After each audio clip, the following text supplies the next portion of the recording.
तो आज मार्च 19 रविवार दिन तो आज बहुत सुंदर भाव में हिंदू नववर्ष पालन कर रैली चली उमरकोट ब्लॉक रे। तो देखिपे बर्तमान अच्छु गोटीगुड़े दंडेश्वर आरंभ करुचु हीरापुर लास्ट हम हीरापुर पहुँचिक शेष हम। तो एमती कंटिन्यू देखुता वीडियो को संपूर्ण जाए लाइक टे करंतु आपण गाँव में ब्लॉक रे एमती कि नहीं टे कमेंट रे जनइबे। तो देखंतु बहुत सारा स्वयंसेवक भाई मान अच्छा। तो समस्ते बहुत आनंद रे हिंदू नववर्ष पालन करुचु।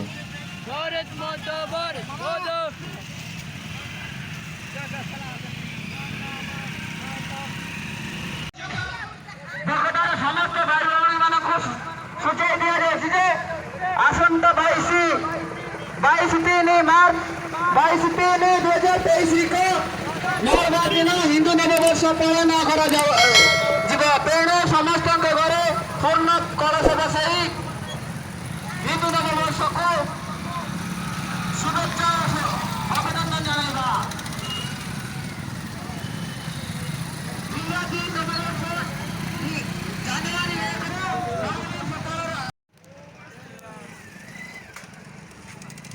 तो वर्तमान पहुँचलु जोड़ागुड़े एटी समस्त भाई मान पणार व्यवस्था करा जायछि। भाई माने पणा पिउछंती। तो कंटिन्यू देखुता वीडियो को एमती पणा पी सारिकी आउतरे चलू रैली। तो देखुता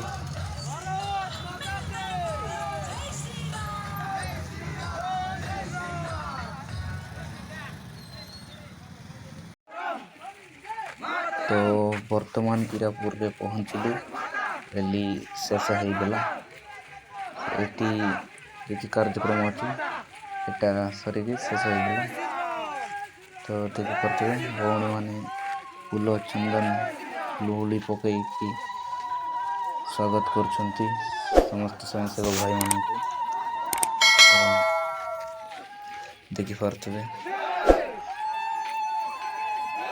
बहुत सुंदर भाव रे भारत माता की जय स्लोगान ना देकी हिंदू नववर्ष पालन करपटे टेंट बंधा सेपटू भाई मान आसपटे टेंट बंधा ये किसी कार्यक्रम अच्छी। तो आज ब्लॉग वीडियो ये केमती लगी कमेंट सेक्शन रे कहे एवं चैनल को नुआ आसचंती तो लाइक एवं सब्सक्राइब करेंगे।